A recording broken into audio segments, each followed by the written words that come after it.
Bueno, buenas tardes a todos. Muchas gracias por venir y por asistir. Bienvenidos al Colegio de Arquitectos de Alicante. La verdad es que es un honor para mí poder presentar esta inauguración de vuestra exposición de la arquitectura, de 30 años del trabajo de arquitectura sin fronteras. Yo dar la bienvenida a todos, a Emi, perdón, a Nieves Esperanza, presidenta de la Asociación por Levante, ¿sí es? A Elisa Rodríguez, perdón, técnica del programa ASERTOS de presentación acción local, y a Miguel Soriano, expatriado de Guatemala y colaborador de Arquitectos Sin Fronteras. Bueno, yo la verdad, más que daros las gracias por poder estar aquí, estábamos hablando ayer desde cuándo yo acabo de aterrizar en la Junta de Gobierno, en el 95 empecé a estudiar y ya escuchaba cómo estaba Arquitectos Sin Fronteras por ahí y preguntaba, ¿desde cuándo Arquitectos Sin Fronteras está aquí en el colegio? Porque yo desde que he venido al colegio siempre habéis estado aquí, ¿no? Y creo que en el 95, ¿no? En el 95 se creó, ¿no? Estaba comentando, se creó la sede en Alicante y empezó una colaboración que creo que nunca ha parado, y ese es nuestro granito de arena para colaborar con estos proyectos maravillosos que ahora nos vais a contar, y que no paréis y que continúe así por mucho tiempo. Así que muchas gracias, doy la palabra a vosotros y que empiece la mesa redonda. Muchísimas gracias. Hola, buenas tardes a todas y bienvenidas y bienvenidos a esta inauguración de nuestra exposición Love is in the Air. Estamos felices, muy contentas, porque este es un motivo de alegría para nosotras, pues enmarcar los 30 años de trabajo de nuestra asociación, de nuestra organización Arquitectura Sin Fronteras. Vamos a hacer una pequeña introducción bueno, aquí hay muchas amigas y compañeras de trabajo que nos conocen, pero vamos a hacer una pequeña presentación de lo que es la asociación y vamos a presentar algunos de nuestros proyectos de la demarcación de aquí de Levante. Podemos poner, gracias. Bueno, también queríamos agradecer enormemente al colegio que siempre ha estado desde el minuto cero apoyando a la asociación y apoyándonos también en este día de hoy, acogiendo la exposición, y que tenemos, vamos, 1.000.000 de gracias por siempre estar aquí apoyándonos económicamente, moralmente y de trabajo conjunto. Muchísimas gracias. Y gracias a todos los asistentes, de verdad, gracias por participar de esta jornada. Bueno, nosotros somos Arquitectura Sin Fronteras. Voy a darle a esto. Gracias. Espera. Ahí estamos. Gracias. Bueno, como comentaba, estamos aquí hoy por un motivo importantísimo, que son celebrar 30 años construyendo derecho. Arquitectura Sin Fronteras se fundó en 1992. Aquí en la demarcación de Levante, como hemos comentado, se fundó en 1995. José Miguel, luego, si quieres, te invitamos a que nos cuentes un poquito, porque al final tú fuiste o estuviste presente y fuiste miembro importante, y te queremos agradecer enormemente que gracias a ti hoy estamos aquí todas nosotras. Entonces, si luego quieres compartir un poquito de cómo fue esa creación, pues estaremos encantadas de escucharte. Y bueno, nosotros somos una asociación no gubernamental y intentamos defender los derechos humanos y lograr un mundo más justo. Un poquito de Arquitectura Sin Fronteras, estamos a nivel nacional. Nuestra oficina central está en Barcelona y nos dividimos en demarcaciones por zonas territoriales de España. En concreto, nosotros estamos en la demarcación de Levante, que enmarca la Comunidad Valenciana y Murcia. Tenemos más de 400 proyectos, estamos en diversos países, hay 800 personas socias de nuestra organización, tenemos 230 voluntarios, de los que hay muchos hoy aquí, y hasta 32 personas contratadas. Hemos crecido enormemente en estos años y la intención de este día es honrar ese crecimiento y esa historia y continuar, porque queremos hacer 30 años más y 40 y todos los que se pueda. Tenemos 3 líneas de trabajo. Tenemos cooperación internacional y ahora Miguel nos contará el proyecto de Guatemala. Tenemos cooperación local y Lisa nos contará un poquito de lo que hace el gran trabajo de Aserto. Y tenemos también la línea de educación para la ciudadanía. Educación para la ciudadanía vamos a explicar un poquito porque tenemos un proyecto, en concreto aquí en Alicante, que es el proyecto de Terra, en el que ha trabajado activamente también con el Colegio de Arquitectos. Hay 2 vías de trabajo en el que se intenta salvaguardar el patrimonio de la huerta de Alicante y recuperar y promover esa historiografía, y tiene también una vía que se centra en la parte en los colegios, en las aulas. Entonces esa parte es menos conocida porque trabaja directamente con los alumnos, entonces os vamos a enseñar un vídeo para que conozcáis un poquito cómo es ese proyecto. Porfa, si puede. Gracias.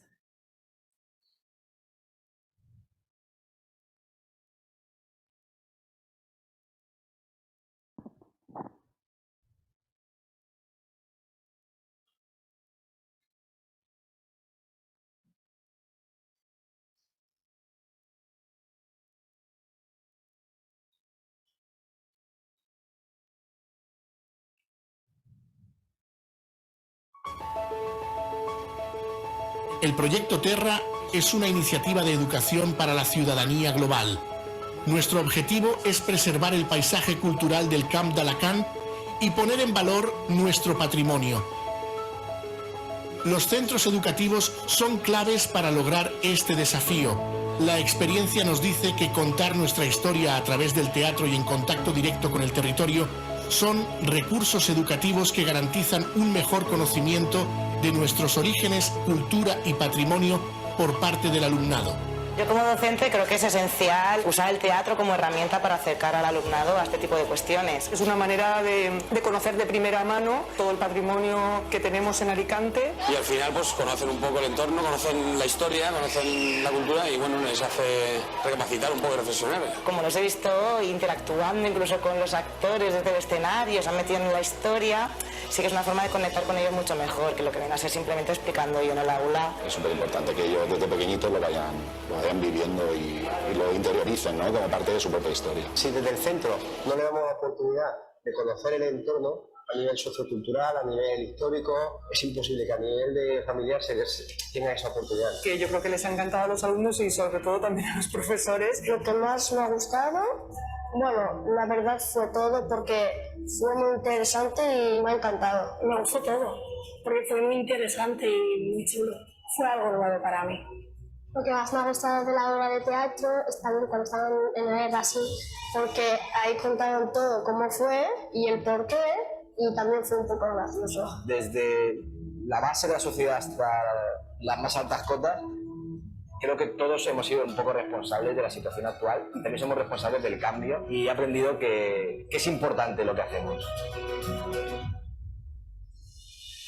La jornada de teatralización se complementa con diferentes actividades en el aula, así como con la posibilidad de realizar itinerarios por las torres de la huerta con el profesorado, para conocer de primera mano las diferentes etapas de nuestra historia. Y además es un recurso que pone perfectamente en práctica, o sea, le da un sentido práctico a lo que en clase muchas veces ves como teoría, que nos cuesta bastante conseguir que los alumnos relacionen eso con algo que les pueda afectar en su vida diaria. En ese sentido yo estoy encantado con la posibilidad que nos habéis brindado. Y ya sabéis que si queréis que sigamos haciéndolo otros años, yo estoy encantado. Por supuesto, y no solamente en el próximo, sino en este, me encantaría poderla llevar al máximo número de alumnos posibles. Y no solo la historia de la huerta, sino de más cuestiones sobre Alicante, que hay que conocerlas y promoverlas más. Personalmente me ha gustado mucho, divertida y pedagógica. O sea que fantástica iniciativa. Muchísimas gracias.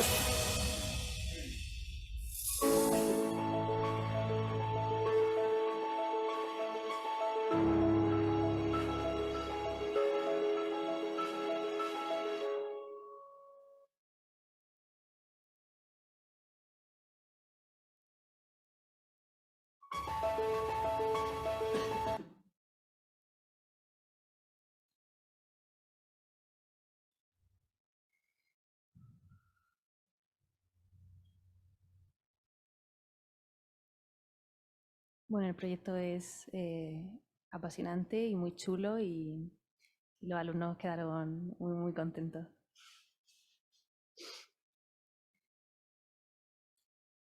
Bueno, continuamos explicando un poquito más de la asociación. Ay, no sé qué he hecho.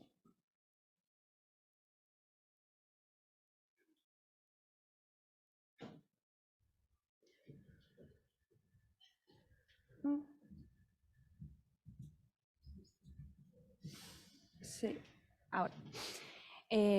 Bueno, al final un poco para que nos conozcáis, cuál es nuestra visión y cómo es nuestra visión y cómo intentamos contribuir en el buscar el derecho al hábitat. Siempre estamos intentando construir espacios equitativos, seguros y sostenibles. Al final lo que intentamos es apoyar y acompañar a las comunidades para que desarrollen su propio medio de transformación para alcanzar los objetivos y encontrar su derecho al hábitat. Esta la he traído porque también es importante conocer un poco dónde están los entresijos, y de qué forma nos financiamos, que al final ningún proyecto, ningún elemento tiene salida sin el apoyo económico. Tenemos un apoyo económico muy importante de los colegios profesionales, del Colegio de Arquitectura de Arquitectos de Alicante, de los colegios de toda la comunidad también de Murcia y de muchos colegios profesionales, de empresas y de fundaciones, y tenemos una gran financiación pública, pero también tenemos un bagaje de socios importantes que están ahí también apoyando y que creen en los valores y en el trabajo que desarrollamos. Entonces, pues animamos a que todo el mundo que le interese nuestro trabajo, pues que se anime.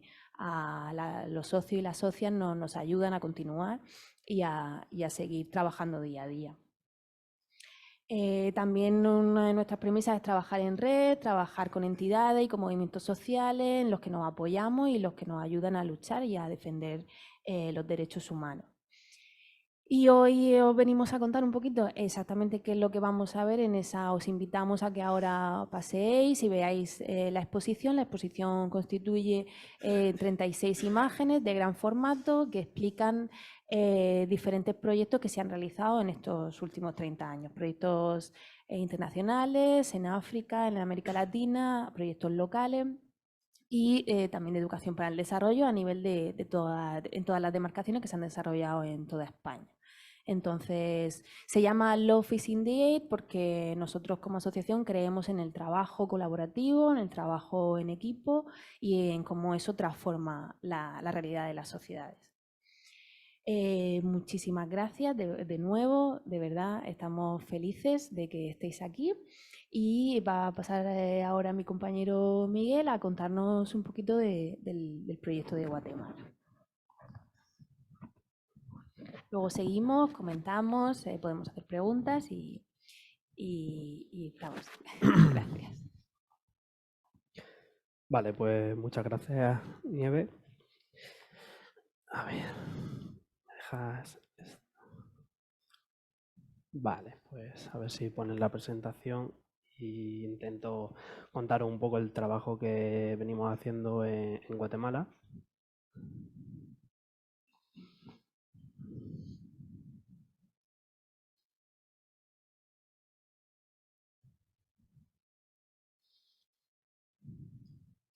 Vale, bueno, pues yo soy Miguel Soriano. Bueno, buenas tardes a todos en primer lugar. Muchas gracias al colegio por cedernos el espacio. Y bueno, ya me han presentado antes. Yo estoy en el grupo de trabajo de cooperación internacional como voluntario que trabajamos en Guatemala, ¿no? A ver.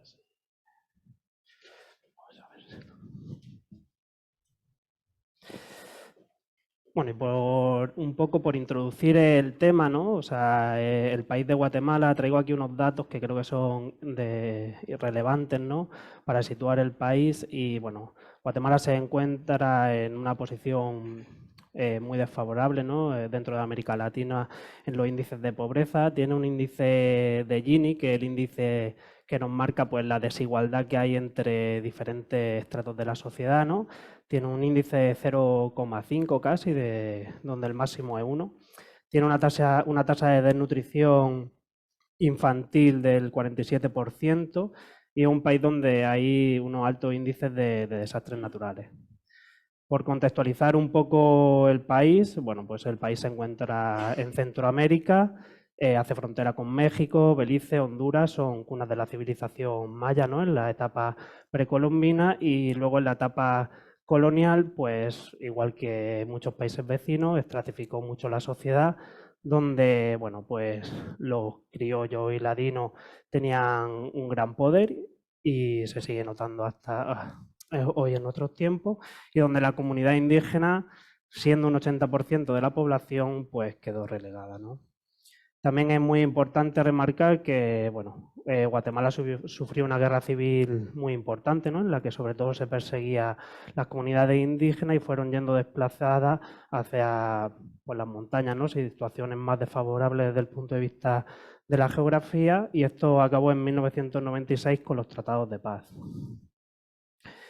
Bueno, Guatemala es un país muy diverso, ¿no? O sea, también un poco recordando a la cuna de la civilización maya, al contrario que las sociedades incas o aztecas, pues, o sea, era una sociedad que sí que tenía cierto recelo y hoy se nota en estos momentos, pues, porque se hablan en el país 22 lenguas completamente distintas que ni siquiera no se entienden entre ellos, y también se nota mucho en la forma de vestir que tienen, ¿no? Cada etnia, cada una de las 22 etnias viste de una forma distinta. Nosotros trabajamos con las comunidades indígenas MAM, ¿vale? Concretamente con una organización que se llama AFOPADI, que realmente no se dedica a temas de derecho al hábitat, sino que se dedica a temas de formación sobre todo, pero es nuestra contraparte, ¿no? Nuestro socio local.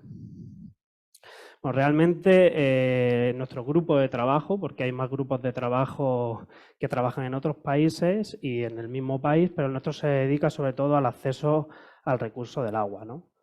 Entonces, pues para un poco enmarcar también el problema que hay en Guatemala, Centroamérica en general, a pesar de tener una de las precipitaciones más grandes del mundo, o sea, en Guatemala llueve en un año 3 veces más que en el norte de España.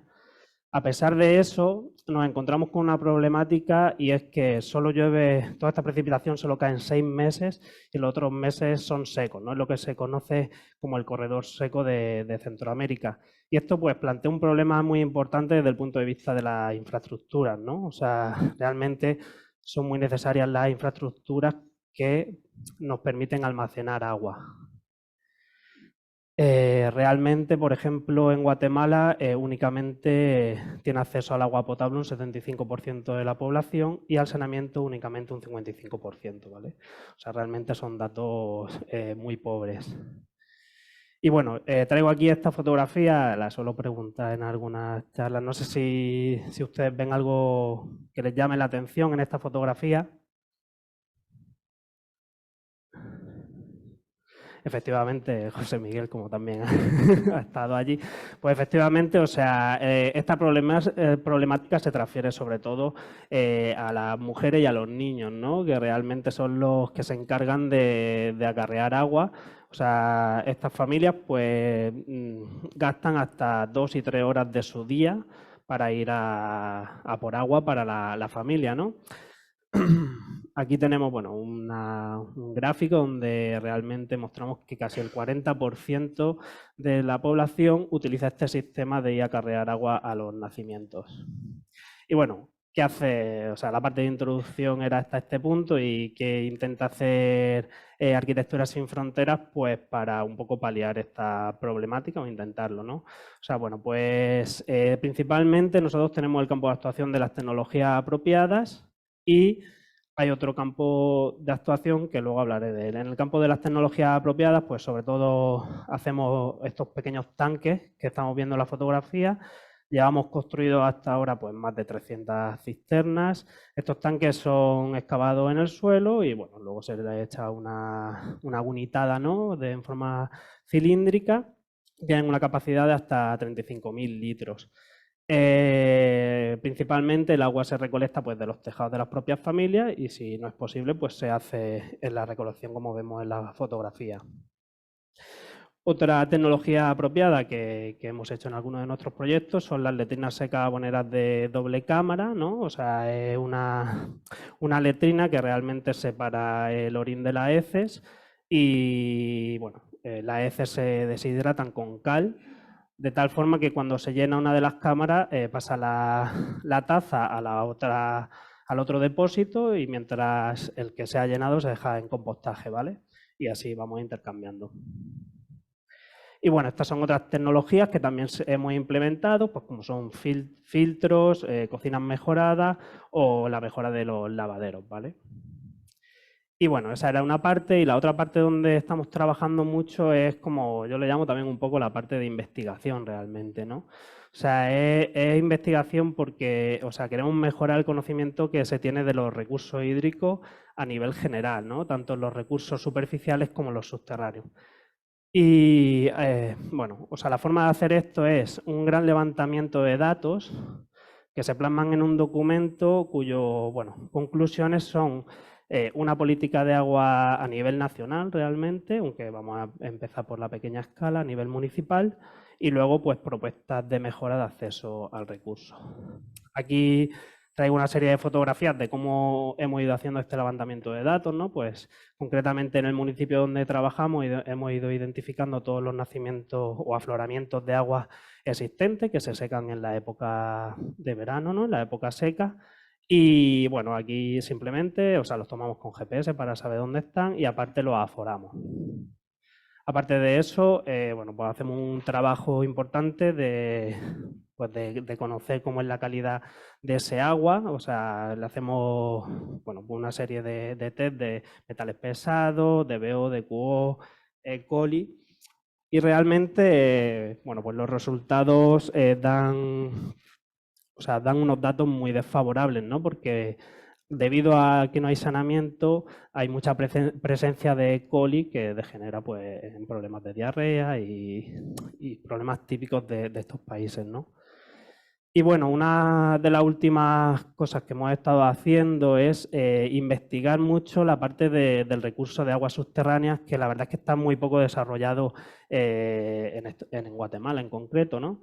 Hemos realizado una investigación, ¿no? Con sondeos eléctricos verticales y tomografía eléctrica, que es las fotografías que vemos ahí en pantalla.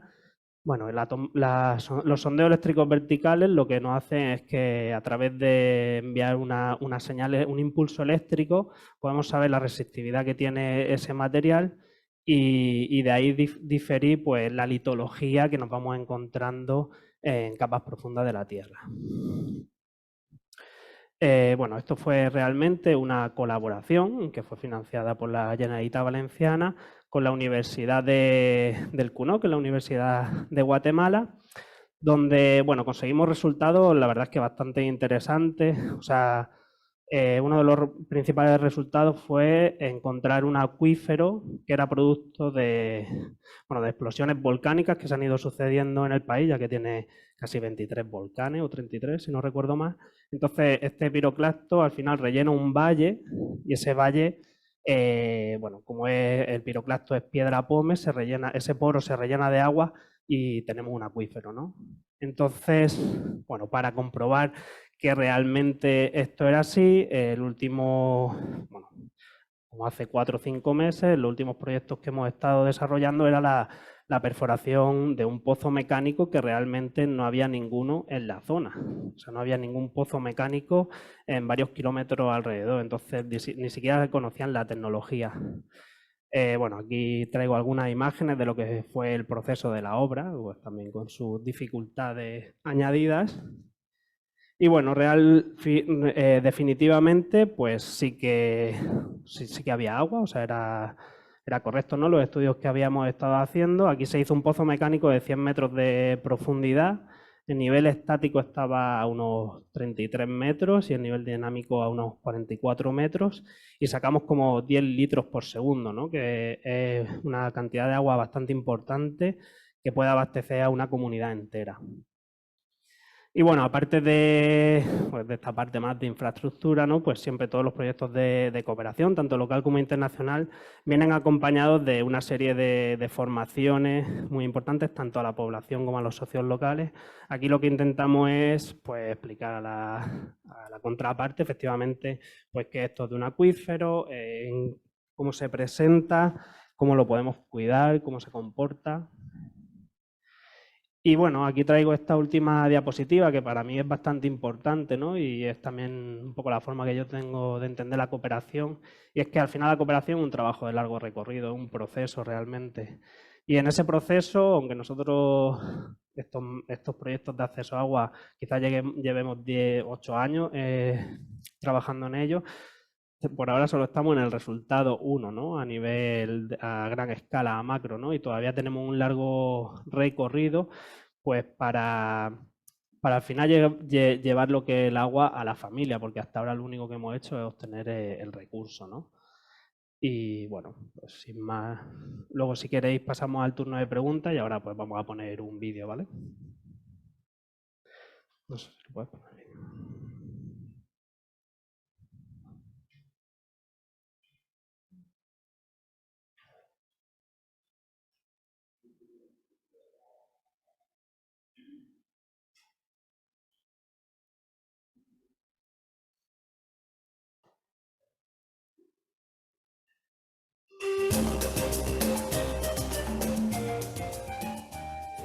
San Ildefonso está a unos 300 kilómetros de la ciudad capital de Guatemala.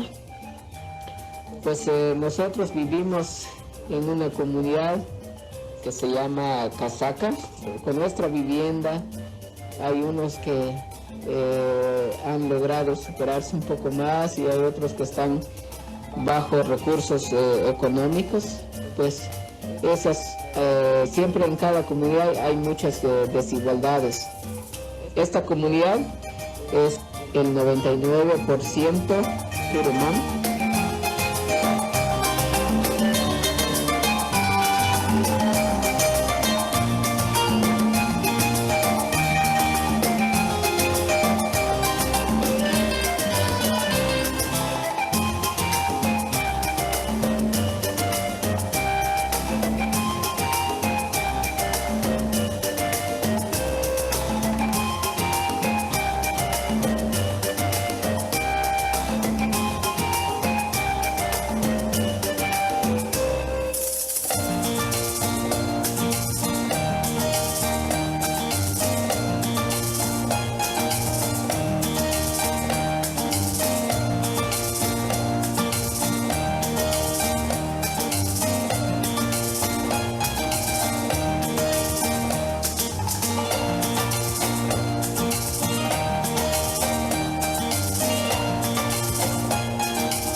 Con el agua estamos caminando, con el agua que tenemos en los ojos miramos. El agua que tomamos es nuestra sangre. Si no tomamos agua, se seca nuestra sangre. Es vida, es vida. Y cuando uno está contento con su agua, con su pozo, también el agua está contenta.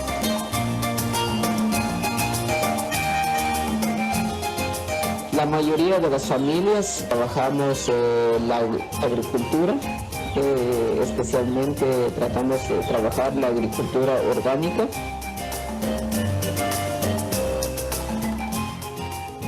Como seres humanos tenemos derecho al acceso a agua sin discriminación alguna. Sin ella no podemos vivir, porque el agua es lo primero que usamos cuando nos levantamos. Por eso, toda persona tiene derecho de tener agua en su casa y en su cuerpo.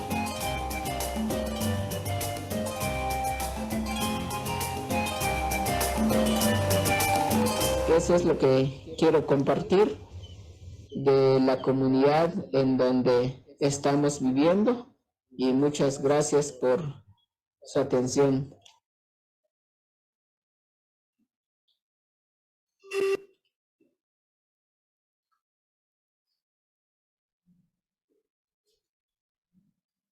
Nada, muchas gracias, Miguel.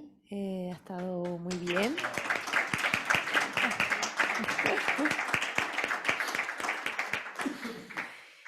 Y ahora vamos a conocer un poquito de la cooperación local, de la mano de Elisa con Asertos. Ay.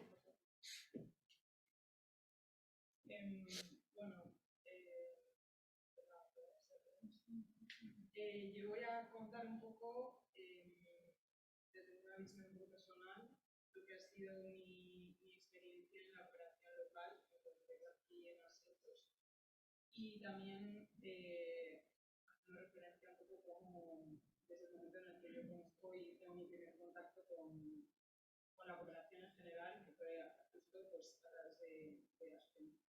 Entonces, bueno, Asertos Regeneración Urbana.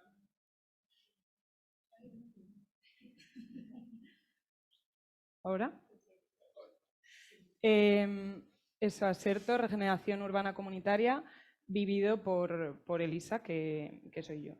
Entonces, bueno, yo conozco a ASFE, conozco Arquitectura Sin Fronteras por primera vez en la universidad, porque me llega la experiencia de una chica que hacía cooperación cooperación internacional en un proyecto súper interesante.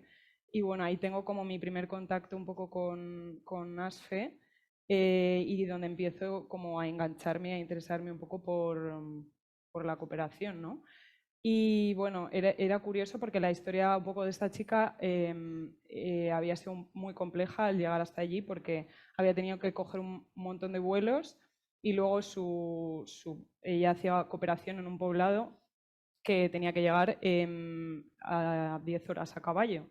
Entonces, como que esa primera experiencia me impactó mucho y bueno, yo quería vivirlo así, quería vivirlo a tope y quería vivir todo lo más extremo. Entonces, mi primera idea mental de cooperación, cuando era un poco pues una joven, era un poco desde esto, ¿no? Yo quería llegar a una aldea y construir un poco todo con mis manos y vivir una experiencia un poco así. Entonces, respecto a esta idea inicial que yo tenía cuando era un poco más joven, de lo que era la cooperación en general, me enfrento como un poco a una realidad que es que, bueno, pues vivo una cooperación un poco nacional de este tipo, en el que vivo un montón de cosas súper interesantes y me enfrento al problema de que, bueno, pues la economía no me da para quedarme allí y me vuelvo y entonces empiezo a interesarme por otro tipo de cooperación y busco qué es cooperación local un poco. Me encuentro con esto y me parece como súper fácil entonces hacerlo. Y llego a cooperación local en ASFE, ¿no? Que tiene todos estos proyectos que desconocía totalmente porque mi interés inicial era la cooperación internacional. Entonces, entro a participar en el programa Asertos, un programa de cooperación local aquí en Alicante. Cada vez se va extendiendo un poco por más lugares de la Comunidad Valenciana, pero el origen es en el barrio del Cementerio, donde se establece el proyecto piloto y se empieza a financiar a través de Arquitectura Sin Fronteras y la entidad francesa CATOS. Entonces, mis primeros pasos aquí en esa cooperación local fueron en el barrio del Cementerio, ¿no? Que se asemejaba en realidad bastante a mi primera experiencia de cooperación internacional. O sea, cuando pisé estas calles, la verdad es que se parecían un montón a las de Honduras, que fue mi primer destino. Entonces, me impactó mucho como esta realidad en una ciudad tan próxima a la mía, porque yo soy de Valladolid y bueno, en Alicante, ¿no? En una ciudad española. Y encontrarnos pues al final viviendas en este estado, ¿no? En una ciudad con tanto desarrollo o lo que entendemos por desarrollo aquí, ¿no? Y entonces, viendo un poco más atrás con la lupa, empiezo a conocer como más la realidad de la Comunidad Valenciana, ¿no? Que tiene un montón de entornos con una alta vulnerabilidad urbana y en concreto pues en el municipio de Alicante un 29,3% de entornos de espacios vulnerables, ¿no? Y esta vulnerabilidad, atendiendo como a estos tres indicadores, vulnerabilidad residencial, socioeconómica y sociodemográfica, centrada en este barrio del Cementerio, que vemos ahí marcado con negro a la izquierda, que es donde se desarrolla el proyecto piloto y el que voy a contar un poquillo más, pues vemos como un montón en su entorno de vulnerabilidad, creo que era residencial y sociodemográfica, ¿no? Y un montón también de vulnerabilidad urbana en general en los barrios, especialmente de la zona norte, pero en barrios también muy próximos a la zona céntrica de Alicante. Estos indicadores de vulnerabilidad, en concreto en el barrio del Cementerio, se ven porque, bueno, pues en cuanto a espacios verdes, en cuanto a accesibilidad de transporte público, en cuanto a educación, el barrio del Cementerio se queda bastante aislado de todos estos recursos que hacen que promueven que ese entorno sea más vulnerable todavía. Sin embargo, bueno, el proyecto Asertos no solo se centra eso en el barrio del Cementerio, sino que tiene ya trayectoria en más barrios, en Carolinas Bajas, en Colonia Requena, está empezando también en Virgen del Remedio, en Juan 23, y bueno, poco a poco va creciendo y no es un proyecto que se centra en un único espacio, sino que es una metodología que se va replicando, pues ha empezado replicándose por varios entornos vulnerables de la ciudad de Alicante, pero más allá, pues por la Comunidad Valenciana. Y entonces empieza un poco mi experiencia con la metodología más teórica de lo que es el programa Asertos. Más allá de una experiencia y un trabajo más únicamente de campo y práctico, empiezo como a entender todo esto como un trabajo al que te puedes llegar a dedicar y puedes, pues eso, trabajar de ello y vivir de la cooperación, ¿no? Más allá que una experiencia puntual pues que viví al principio. Entonces empiezo a hablar y a familiarizarme con los términos de vulnerabilidad urbana y regeneración urbana y empiezo a entender un poco cómo funciona el equipo de Asertos, ¿no? Que es un equipo formado por, a día de hoy somos creo que unas 12 personas continuas y sostenibles en el equipo y un montón de más colaboradores externos que se van sumando, aparte bueno, haciendo referencia también a un montón a la gente de los barrios, ¿no? Que forma parte también de esto. Y bueno, pues esta metodología que parte de ver y entender la vulnerabilidad urbana desde una suma de la exclusión de esa población a nivel social y residencial, pues entendemos esta exclusión como vista en los barrios como una salida al final de las familias que tienen más recursos, dejando espacio para familias con rentas más bajas y provocándose así un continuo deterioro de estos entornos, ¿no? Y frente a esto, pues la metodología pretende un poco girar esa rueda y promover la inclusión urbana, ¿no?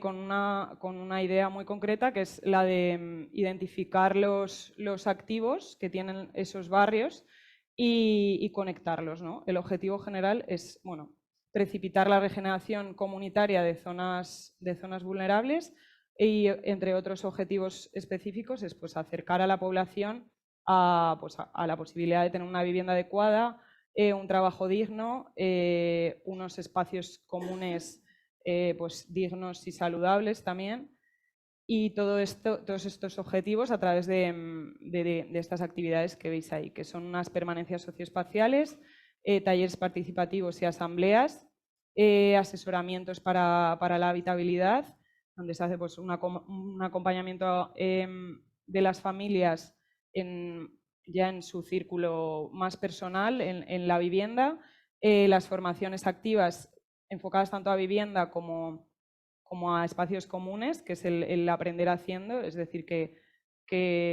pues que no venga una persona externa y te lo resuelva, sino promover un poco hacer formaciones para que la gente del barrio pueda, cuando el proyecto no esté ahí, pues pueda continuar.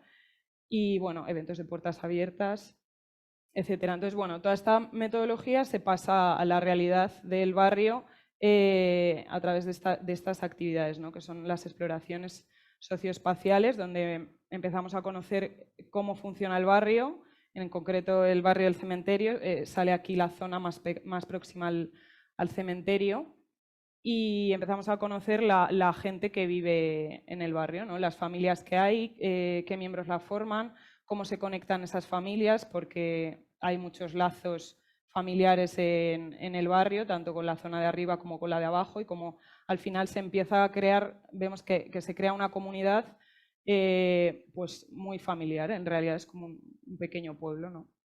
Y de ahí empiezan un poco las entrevistas, la fase de entrevistas, que es el mapeo de recursos para conseguir identificar esos activos que posteriormente vamos a querer conectar, ¿no? Entonces, hablamos con la gente del barrio y conocemos cuáles son las cosas que saben hacer, ¿no? Que se les da bien. Tanto la albañilería, como puede ser la limpieza, como la fontanería, y al mismo tiempo identificamos las necesidades, ¿no? Que a la vez que necesitan en su vivienda, que tienen un techo que entra agua o una fuga en una instalación, y empezar a conectar pues esos recursos con esas necesidades, ¿no? Como se ve ahí también en el mapa de abajo. Tanto para regenerar espacios comunes como para regenerar las viviendas. Y así nace un poco la idea del banco de recursos, que es un banco que se podría decir de tiempo, donde la gente del barrio y de las comunidades emplea horas de su tiempo a cambio de que luego se le devuelvan en sus necesidades, ¿no? En sus viviendas o en sus calles o bueno, en general. Entonces, con esa identificación que se ha hecho, pues eso, como decíamos, se empieza a conectar y se empieza a registrar toda esa información para que la gente del barrio, Manolo, Luisa, María Luisa, que estaban por ahí, pues todas esas horas que echan para los vecinos, pues se cuenten para luego devolvérselas. Y esta realidad que pasa en el barrio, pues al final nos damos cuenta que es indispensable que se refleje también en la sociedad en general, que se necesita la participación tanto de las administraciones, de las entidades públicas, como de los habitantes de la ciudad, como de la universidad, como, bueno, pues como de otros barrios también, como intentar hacer ese tejido comunitario, pero también esa investigación y acción participativa por parte del resto de entidades que no son ajenos al final a este problema de vulnerabilidad, ¿no? Y con esto llega la parte de gobernanza, que es establecer esas mesas de trabajo, tanto desde el equipo técnico interno, como con los vecinos, como con las entidades, ¿no? Establecer esas asambleas de encuentro, de comunicación, donde se pongan de la misma manera que el banco de recursos funciona en el barrio, pues que funcione también a nivel global, ¿no? De qué puede aportar la ciudad en beneficio de estos barrios, ¿no? ¿Qué recursos tiene? Y entonces empiezan estas nuevas imágenes para mí de lo que era al inicio la cooperación, ¿no? Y empieza a transformarse en realidades, en hechos que ahora suceden y pasan en el barrio del Cementerio, en el barrio de Carolinas, en el barrio de Juan 23, Colonia Requena, etc. Y es que toda la teoría pues, forma y coge peso en este tipo de actividades, ¿no? En concreto son las escuelas taller, que se formó gente del barrio para hacer parte de la reconstrucción de las viviendas del mismo. Y estos fueron un poco los cambios, aunque no lo parezca, es el mismo espacio, ¿eh? O sea, bueno, justo esa vivienda, creo. Y esto cambia, pues, en gran parte de mano de la gente del barrio, ¿no? Por otro lado, las actividades interbarrios, ¿no? Donde se conectan un poco todos los recursos que tienen tanto en Carolinas como tienen en el Cementerio o en cualquiera de los otros, y se ponen en común, se generan actividades como en este caso cerámica, en la que participaban tanto gente del Cementerio como de los otros barrios de Juan 23, de Carolinas, como la actividad de ganchillo, que también se hizo gracias a María Luisa y más gente que vino de Carolinas. Y entonces la comunidad que estaba más cerrada a lo mejor a su propio barrio, pues empieza a crecer un poco entre barrios con muchas cosas en común.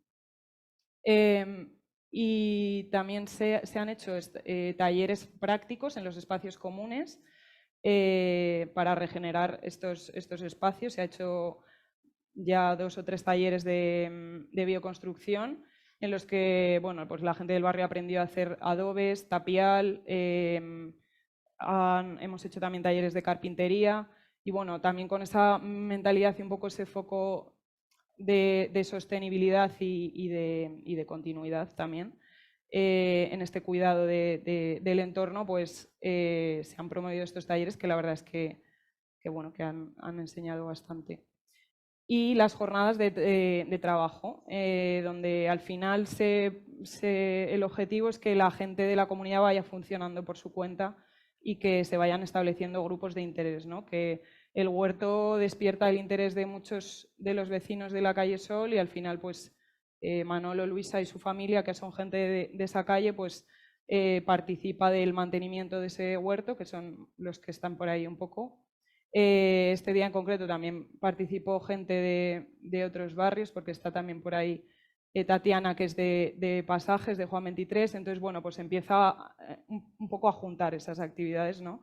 En concreto en el cementerio, que además es un barrio que se frecuenta poco, creo, por la población. Jornadas de limpieza y en general. Entonces se van viendo un poco estos cambios en el entorno también, más allá de las viviendas. Desde el 2017 al 2023 la parcela Sol Florida acaba teniendo un huerto y un parque y previamente era un espacio de limpieza de chatarra, acumulación de residuos.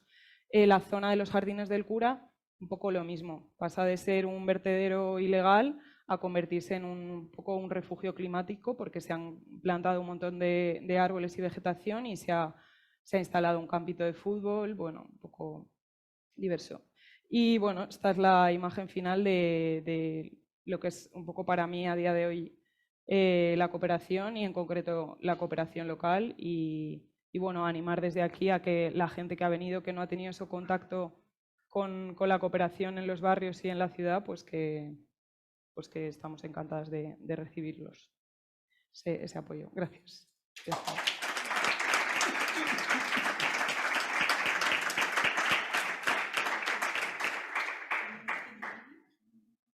Sí, perdón, el vídeo, por favor. Sí, es verdad. Os vamos a poner un vídeo ahora de un corto que se grabó sobre el barrio El Cementerio.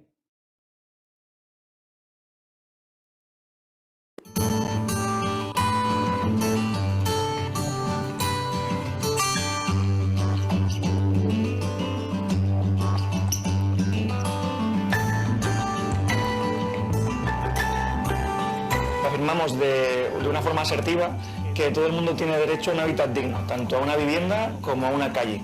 La humildad porque pensamos que, aunque hace falta expertos de diferentes disciplinas, los que de verdad saben lo que necesitan son los propios vecinos y vecinas de los barrios, son los expertos en su vida. Y por último, la inclusión, porque creemos que hace falta un proceso participativo y de desarrollo comunitario que incluya a todo el mundo, sobre todo a la gente que está en los márgenes. El proyecto Asertos tiene una metodología de trabajo que se divide en diferentes actividades. Hacemos permanencias, hacemos acompañamientos para la mejora de las viviendas, promovemos también actividades formativas para desarrollar espacios comunes dentro del barrio, como huertos, y poco a poco ir haciendo crecer el proyecto con recursos externos, pero que vayan consolidando un proyecto de dentro hacia afuera.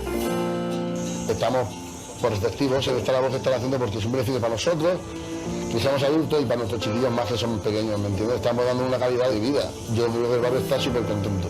Se sienten valorados, se sienten escuchados, se sienten ciudadanos de Alicante. La colaboración con nuestro partner ha sido fundamental, porque al final, además de que este es un proyecto que se estructura en red, nos ha permitido acceder a profesionales que tienen muchísima experiencia en formación y nos ha dado solidez en el proyecto en la parte formativa y en la parte de construir aprendiendo. Primero empezamos con cursos in situ de albañilería y pintura y luego ya terminamos con otro proyecto que ahí lo que se nos pide a altura es la formación en trabajos de altura para que los chavales que van a trabajar tengan esa formación en PRL que es necesaria para trabajar. De lo que se trata es el proyecto es que ellos colaboren en la regeneración de su propio barrio, no que vengamos los de afuera a hacerles el trabajo. He conseguido, por ejemplo, que haya más higiene lo que son las calles, que se vayan arreglando las infraestructuras de las viviendas también. Y con el tiempo pues, me fueron demostrando de que no venían simplemente a hacer unas puertas, que venían a trabajar aquí con nosotros y a ayudarnos a resurgir el barrio, a devolver el brillo que tenían de antaño. Para nosotros el premio de Fundación La Caixa es un honor. Tener un premio como este, además de que es una ayuda extra, un empujón extra, también nos legitima. Para nosotros es muy importante que este proyecto se vea como innovación, porque es verdad que no es un proyecto que ves todos los días, pero que se vea como innovación en positivo es súper importante.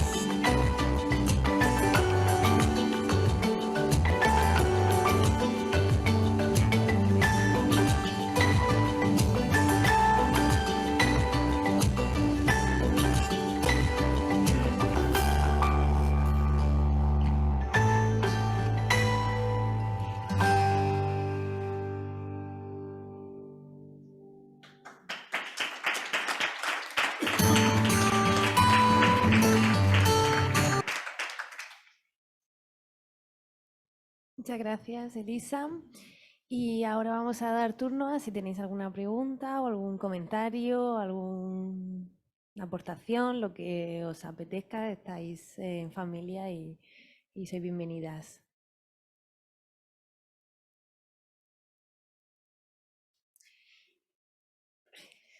Genial.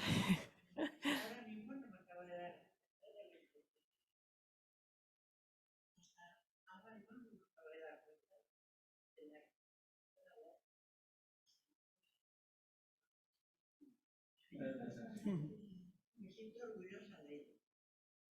Sí.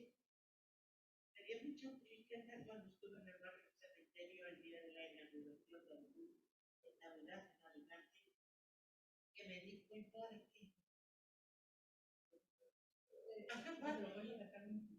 me di cuenta de que la ciudad explotaba luz cuando un barrio de la ciudad estaba oscuro.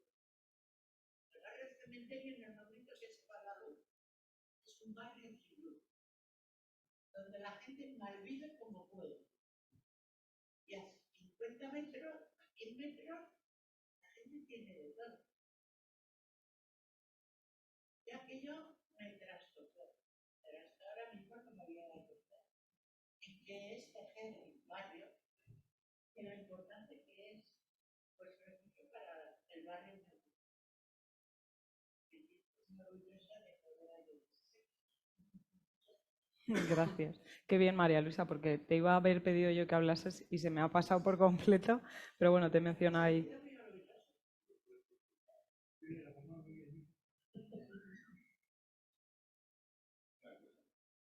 Bueno,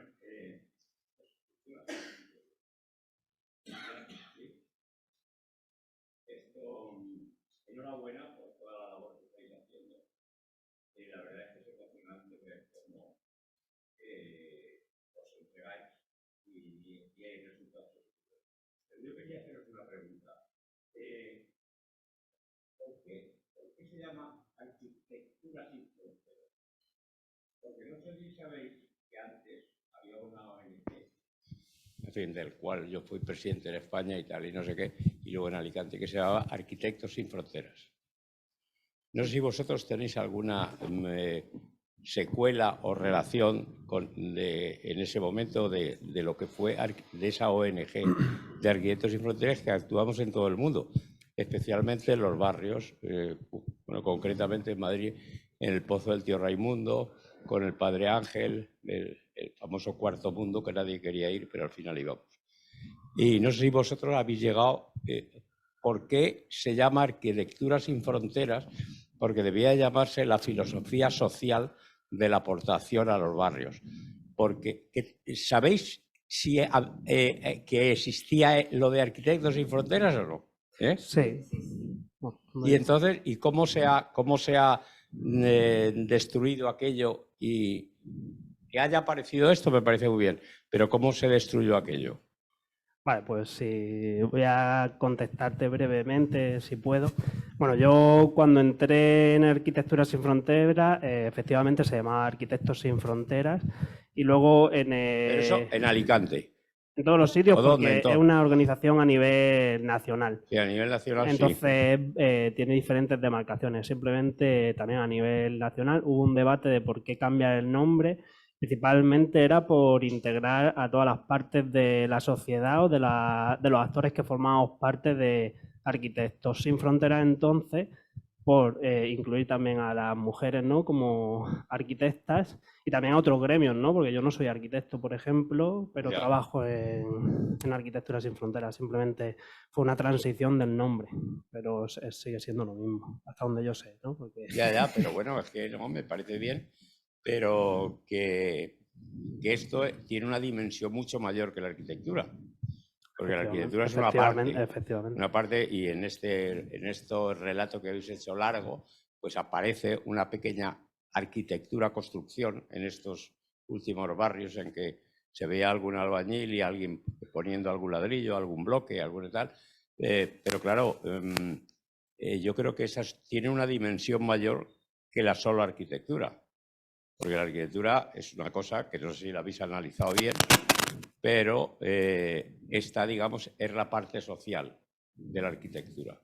Es la parte social de la sociedad, es la parte social del bienestar, es la parte social de la caridad, es la parte social de todas esas cosas que inundan al ser humano y que no tiene más remedio que, si quiere vivir y existir, hacer estas cosas. Bien, bueno, pues nada, como no me habéis aclarado por qué se cambió el nombre de Arquitectura Sin Fronteras a Arquitectos Sin Fronteras, no, pues enhorabuena de todas maneras. A ver, yo sí, voy a extender un poquito más lo que ha dicho nuestro compañero Sergio. Miguel, perdón. Yo precisamente el cambio se produjo cuando yo era presidente nacional de Arquitectura Sin Fronteras.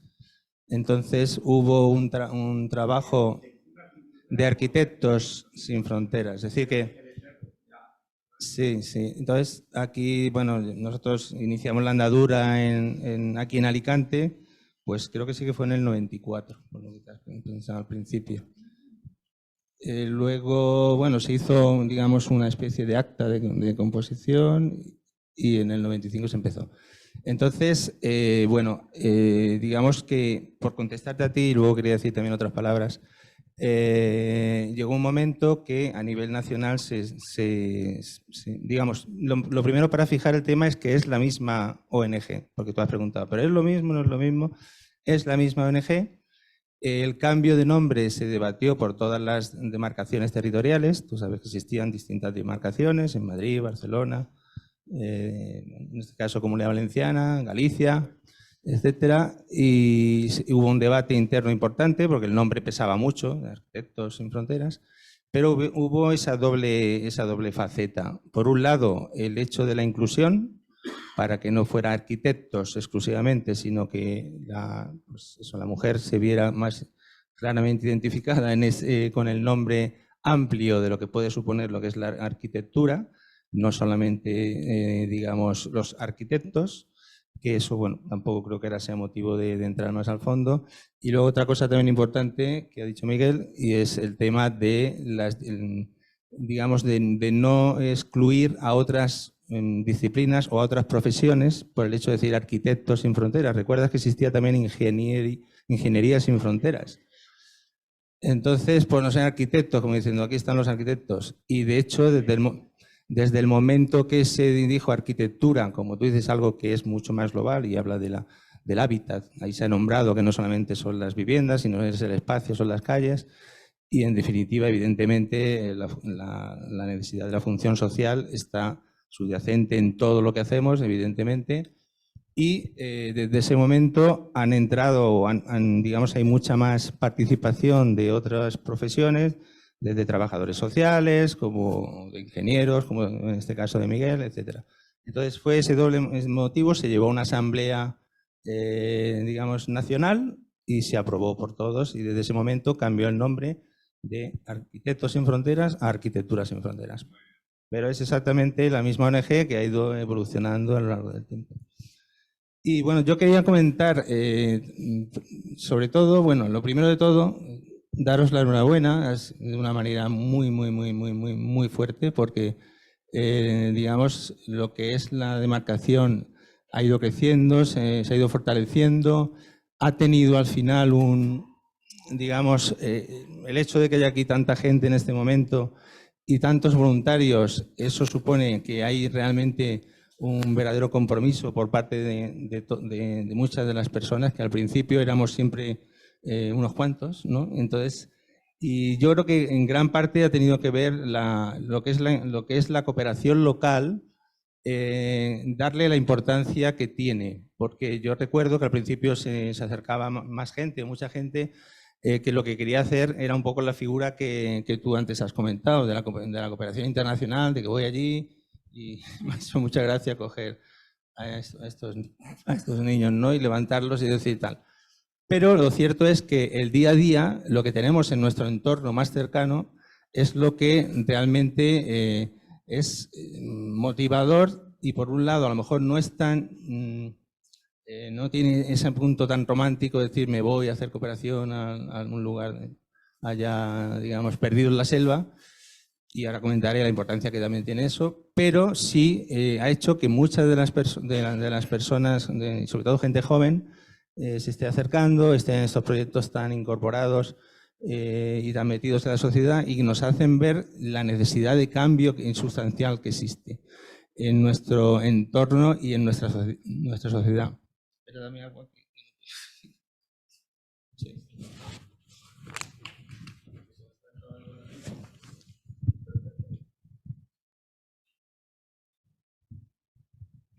Quiero dar un estirón de orejas a nivel, digamos, de lo que son nuestros políticos, pero a nivel internacional. Es decir, yo recuerdo y he pasado, pues son muchos años comprometido como presidente de aquí de Comunidad Valenciana, pero también presidente nacional, y hemos asistido a muchas voluntades de los objetivos del milenio. Primero fueron los del año, no sé si antes del 2000 incluso, que se iba a acabar con la pobreza en tal año, y se iba a acabar con la pobreza en tal año. Ahora tenemos los ODS. Entonces, creo que realmente debería haber una voluntad mucho más potente por parte de lo que son nuestros políticos a nivel internacional y también a nivel nacional, para que realmente cambie algo y se transforme nuestra sociedad, para que, como tú dices, no haya que ir a esos barrios que no tienen luz, ni tampoco aquí también tenemos esa asistencia sanitaria que nos asiste, pero en estos países donde Miguel está, como ha dicho, Guatemala, uno de los proyectos que comentamos, habéis visto ahí que casi el 48% es de desnutrición infantil. Estamos hablando de unos números muy bestias, ¿no? Entonces, mientras eso siga existiendo, pues no hay justicia, no existe la justicia. Entonces, aquí luego todo se enmascara con otros problemas de las autonomías, de no autonomías, de si la corrupción, de si no sé qué, pero sigue existiendo un problema enorme, que es precisamente la pobreza en el mundo, y el hambre en el mundo y la necesidad de esa justicia. Entonces tenemos que seguir reivindicando eso, porque a ellos les viene muy bien que hagamos determinadas actuaciones, tanto en los barrios a nivel de cooperación local como lo estamos haciendo en internacional, pero digamos, es una vergüenza que siga existiendo en este momento esa desproporción de la riqueza, esas inversiones absolutamente nada sostenibles, y que hacen que muchísimos millones de personas todavía estén en ese umbral de pobreza y de hambre en el mundo. Entonces, yo creo que son muy importantes los dos trabajos, el de la cooperación local, porque nos hacen visibles y nos hace ser responsables y coherentes con nuestro vecino, como os comentaba, el que está en Alicante, y que salimos y los vemos y estamos así, pero también no perder de vista la importancia de lo internacional, en la cooperación internacional, por la gran necesidad que existe, como habéis visto, de un servicio tan absolutamente básico como es el agua. Y por eso estamos también tan implicados en esos proyectos de agua, porque son las infraestructuras lo primero que hay que hacer. Luego hemos hecho otra serie de edificios. Hemos hecho hablo por mi experiencia, centro nutricional para para niños desnutridos, centros de capacitación de líderes campesinos, centro de una bibliotecas, etcétera, y viviendas que se están haciendo también en estos países. Pero que yo quisiera con esto hacer ese alegato, no termino, de por un lado una llamada de atención a nuestro entorno próximo político para decir que es muy importante que se siga trabajando con unas inversiones mucho más importantes, más serias, para que haya una transformación real. Y luego, por otro lado, estoy realmente contentísimo y súper orgulloso de ver cómo este equipo que existe en este momento, y con Emi aquí al frente, porque nosotros coincidimos desde hace ¿cuántos años? Pues muchos, pues más, yo creo que 20 años. Sí, porque estuviste antes, que no te acuerdas tú. Sí, yo me acuerdo. Bueno, pues eso, que somos capaces de mantenerlo. El Colegio de Arquitectos nos ha atendido siempre bien. Recordad que hemos tenido incluso el 0,7. Ha habido años que se nos ha dado el 0,7 del presupuesto. Antes yo comentaba si eso seguía siendo así, parece que no. Que ahora es una cantidad, digamos, pues anual más o menos pactada, 2.500 euros, ¿no? Me has comentado. Aproximadamente se llegó a conseguir el 0,7 como aportación del presupuesto, que es una cantidad importante, pero lo importante es eso, que el colegio está ahí, nos da visibilidad y, bueno, pues enhorabuena, por tanto, tanto al colegio como a todos los voluntarios que estáis y voluntarias que en este momento estáis trabajando de esa manera tan tremenda. Y bueno, nada más por mi parte.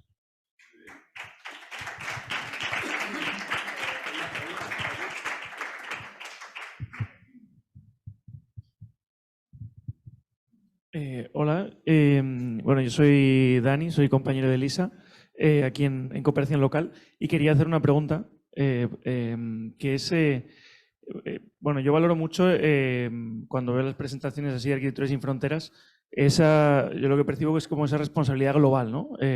A diferentes escalas, desde diferentes disciplinas, pero como o sea, me siento parte de un grupo responsable desde la ciudadanía organizada, profesionalizada, voluntaria, pero responsables y conscientes, ¿no? del mundo en el que vivimos y de los retos que hay que afrontar.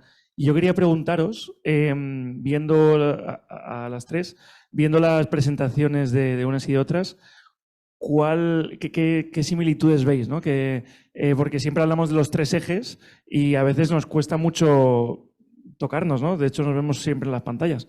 Pero creo que tenemos muchísimo en común, ¿no? En las tres líneas. Y bueno, estoy seguro de que tenemos muchísimo en común, además del logo.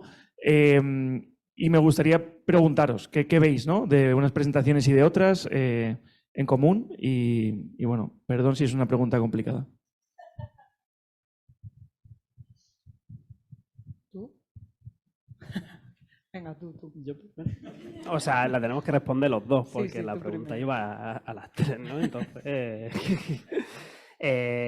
bueno, similitudes desde mi punto de vista son todas, ¿no? O sea, es decir, yo también comparto el ejemplo que habéis puesto de la cooperación internacional y la cooperación local. Realmente yo creo que esa es la visión de mucha gente, incluso ciertamente es la visión de muchos de nosotros al inicio, ¿no? O sea, al final una vía de escape muchas veces, pero conforme vas madurando te das cuenta de que no y que es parte de tu vida y que independientemente de que hoy estés en cooperación internacional, mañana puedes estar en local. Y por contestarte a tu pregunta, que es donde viene ahora, es porque realmente se usan las mismas dinámicas. O sea, es exactamente lo mismo en diferentes espacios, o por lo menos yo lo siento así, ¿no? Sabiendo la presentación de vosotros, ¿no? O sea, yo he sentido eso. O sea, se realizan realmente las mismas dinámicas. ¿Qué quiere decir eso? Pues se usan procesos participativos, se le pregunta a la población beneficiaria qué quiere exactamente. Ellos participan de ese proceso, pues precisamente para luego esa infraestructura o ese proceso, o sea, hacerse lo suyo. Entonces, realmente yo creo que es lo mismo en diferentes espacios. O sea, creo que también sería egoísta decir quién lo necesita más. Realmente eso no es real, o sea, todos lo necesitan.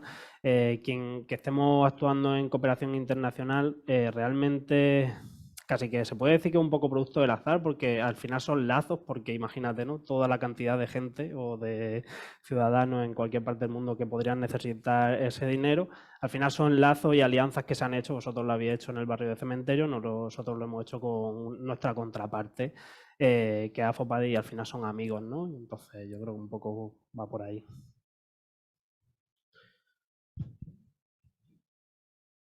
Estoy hoy un poco que estoy representando a Educación para el Desarrollo, aunque yo siempre he trabajado más en local. Sí que es verdad que los proyectos de Educación para el Desarrollo son un pelín diferentes porque se suelen trabajar, pues bueno, con una guía más enfocada al aprendizaje, ¿no? Pues a la educación, como bien indican. Entonces, pero tienen al final los mismos valores, tienen los valores de intentar que a las personas a las que vayan dirigidas, pues intentar ayudarle a construir sus derechos y a construir su imaginería de lo que van a necesitar y de lo que necesitan y de lo que como sociedad todos estamos demandando. Al final son espacios sostenibles, espacios que tanto públicos como en la ciudad, como en nuestros propios hogares. Entonces, al final las dinámicas pueden variar un pelín, pero llevan esa misma línea de trabajo y esa misma vocación estructural. Entonces yo creo que por ahí iría la vía. Sí, yo bastante de acuerdo con lo que han dicho. Es más, me resulta casi más sencillo decir que veo distinto, ¿no? Que siempre he pensado que la gran diferencia que aprecio yo es el contexto, por ejemplo, en el que se encuentran a nivel local la población más vulnerable, ¿no? Porque al final está como rodeado de una realidad que generalmente es más distinta, de una población que tiene muchos recursos al lado de otra que igual tiene pocos identificados. Entonces, yo percibo como una presión de esa población a adaptarse al entorno y a su realidad, y ahí es como donde veo más la desigualdad. Sin embargo, en el proyecto de Guatemala, creo que al encontrarse en un contexto tan distinto y bueno, eso también era rodeados de naturaleza, yo creo que no tienen tanto sociedades próximas mucho más desarrolladas a nivel infraestructuras que puedan hacer con la que puedan hacer un poco esa comparativa, ¿no? Y sentirse todavía más fuera de la sociedad, más fuera, sino que creo que pueden identificarse más con lo que son ellos, con lo que son su cultura, sin tanto hacer esa comparativa. Esa es como, yo creo, la diferencia que veo, pero en lo demás veo más o menos mismas metodologías. En concreto, en los proyectos de ASFE, que son los que más he conocido. Sí que es verdad que en otras ONGs que he conocido proyectos fuera, sí que veo como pues, un criterio muy distinto al de ASFE. Algunas como un poco más colonialista. Pero en ASFE lo que he conocido muy similar. Hola. Hola. Hola. Bueno, mi nombre es Carlos, estoy haciendo mis prácticas en ASFE, bueno, con Acertos en concreto. Y pues tenía una pregunta referente al proyecto de Guatemala. Y justo era algo similar a lo último que estaba diciendo Elisa. Quisiera saber un poco más de cómo había surgido la idea de, no sé, de esto de colocar el agua, más que sea un índice internacional que diga, no, Guatemala tiene 40% de su población sin agua potable, entonces vamos a colocarle esta agua a la comunidad indígena porque nosotros desde afuera pensamos que ellos la necesitan. Y pues también si de pronto hay algún poco de información de su historia, de pronto ellos tenían un agua y no sé, por el cambio climático, por alguna cosa, no sé, ustedes me dirán, ya no la tienen. Vale, bueno, voy a intentar contestarte, la verdad es que es un poco una pregunta compleja. A ver, ¿por dónde empiezo? O sea, realmente nosotros, o sea, como Arquitectura Sin Fronteras o como un expatriado o un voluntario, pues nosotros no vamos allí a decir, bueno, pues ahora toca agua. O sea, realmente cómo funcionan, espero, no conozco, o sea, conozco muchas, pero no a fondo, ¿no? De otras organizaciones. O sea, realmente tú preguntas a la población, siempre nuestra intervención, o así está montada la cooperación, es a través de socios locales. Realmente son ellos el que hacen el 99% del trabajo y nosotros hacemos pequeñas intervenciones y sí que hay es la financiación, sobre todo, ¿no? Entonces, por ejemplo, si yo voy de expatriado, voy 1 o 2 veces, o sea, 2 meses al año y cada 2 años quizás, y el grueso del trabajo lo hacen ellos. Entonces realmente es al contrario, son ellos los que nos piden a nosotros, ellos que son población indígena también, o sea, es decir, nosotros con las personas que trabajamos allí, bueno, pues un 20% son ladinos y el 80% son indígenas, pero por ejemplo con otras contrapartes, pues es mayor todavía. Entonces realmente son ellos los que nos demandan esos proyectos de agua. Por ejemplo, nuestros compañeros de ASF Galicia, que llevan mucho tiempo trabajando en proyectos de edificación realmente, en colegios, en centros de salud, pues realmente está habiendo una tendencia a que ahora se trabajen en proyectos de agua porque es que realmente pasa esto, ¿no? O sea, es decir, es muy concreta esta problemática, es que por el corredor seco y en esos 6 meses hay una problemática de abastecimiento. A la pregunta de por qué si antes tenían agua, no siempre, obviamente, si no, no hubieran sobrevivido, ¿no? Si no hubiese agua, porque el bien principal, ¿no? Bueno, realmente hay explosiones demográficas, ¿no? Hay mucha demografía actualmente. Ten en cuenta que allí las familias suelen tener 7 o 8 hijos. O sea, y está en constante crecimiento, pero además de eso, bueno, pues se han abastecido siempre de los nacimientos estos de los que hablaba en la presentación. El problema es cómo mejorar ese acceso al agua, ¿no? O sea, es decir, este tiempo no se pierde, ¿no? Pero que es necesario, pues que tardan 3-4 horas en ir a por agua y agua de mala calidad, pues intentar mejorarlo simplemente. No sé si ha respondido. O sea, puede ser me puedes preguntar más, puede ser más bidireccional. Pero...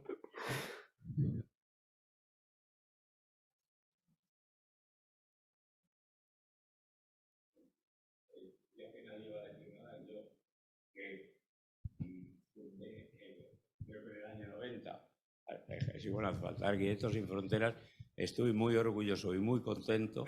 Fue presidente de Madrid y luego aquí se fundó esto. Muy contento de que hayáis seguido esa labor tan buena y tan estupenda. Con lo cual os doy la enhorabuena. Pues algo he dejado para que luego continuaseis. Y muchas gracias por todo.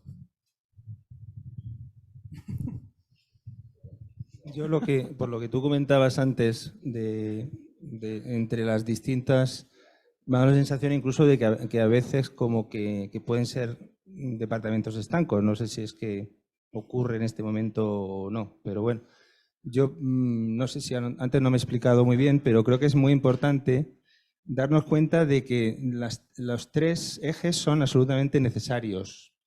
Es decir, de lo que es la educación para el desarrollo, es decir, es precisa para transmitir a todo lo que es la población la necesidad de estar trabajando continuamente por conseguir esa justicia social.